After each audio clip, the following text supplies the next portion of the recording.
বুড়িমার গল্প। এখানে কোনো গল্প নয়, বাস্তব ঘটনা শোনানো হয়। স্বাগতম সবাইকে বুড়িমার গল্পের 39 নম্বর এপিসোডে। আমি তোমাদের ছোট্ট চন্দ্র। আজকে যে গল্পটা নিয়ে এসেছি, এই গল্পটায় একটা ছেলে রাতের বেলায় ঠাট্টা করতে করতে রাত 12টার দিকে বাড়ি থেকে বের হয়ে যায়। এক অদৃশ্য অতিথি তার সামনে পড়ে। আর সেই দিন রাতে তার সঙ্গে কী হয়েছিল জানতে হলে এই ভিডিওটা শেষ পর্যন্ত দেখতে থাকুন। চলো গল্পের দিকে এগিয়ে যাই। 1995 সালে এক বৃষ্টি ভেজা রাতে অভি কুমার পাড়ি দিল পুরুলিয়ার প্রত্যন্ত এক গ্রামে। গ্রামের নাম ছিল গাগরিপাড়া।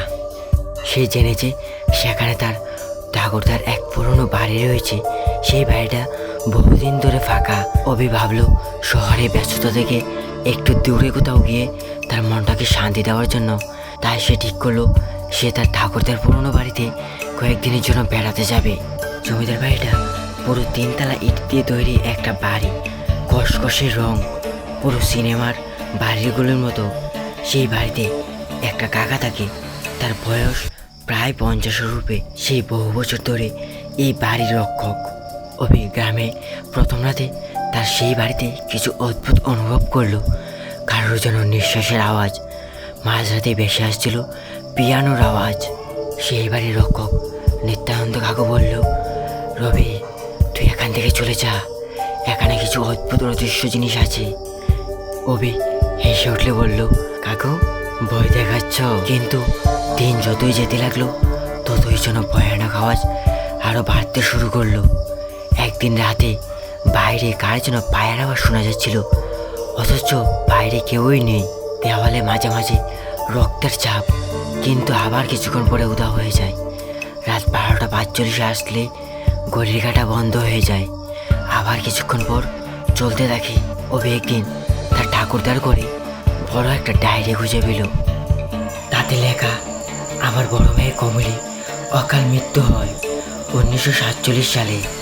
কেউ কেউ বলে সে নাকি আত্মহত্যা করেছে, আবার কেউ বলে হত্যা।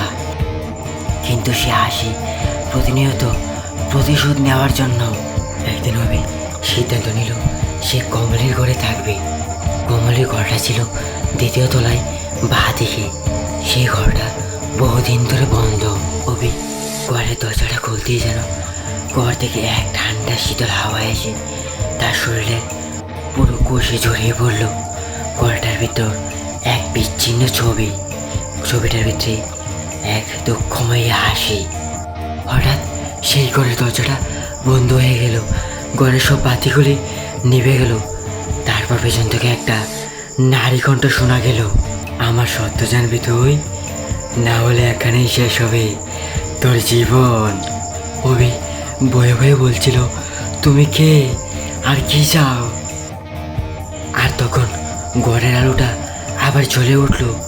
তখন দেখলো অভি ঘরের ফ্লোরেতে লেখা, আমি মরিনি, আমাকে মেরে ফেলা হয়েছিল। অভি তখন কোনো মতে সেই ঘর থেকে দৌড়ে বেরিয়ে এলো।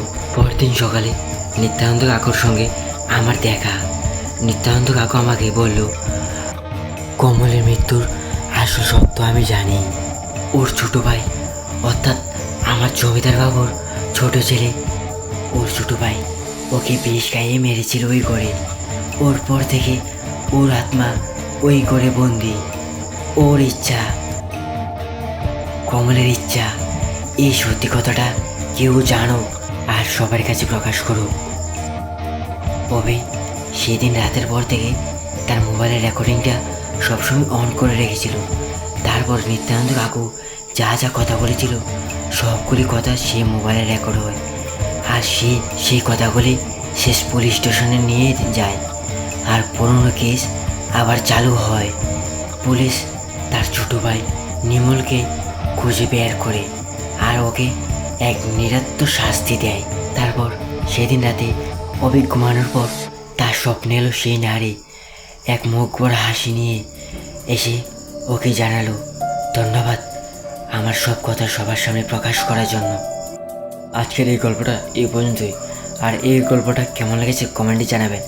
আর আপনাদের কাছে যদি এরকম কোনো গল্প থেকে থাকে তাহলে নিচে দেওয়া জিমেলে গল্পটি পাঠিয়ে দিন। আপনাদের দেওয়া গল্পটি আমি ভিডিওর মাধ্যমে তুলে ধরবো। সবাইকে অসংখ্য ধন্যবাদ ভিডিওটা শেষ পর্যন্ত দেখার জন্য।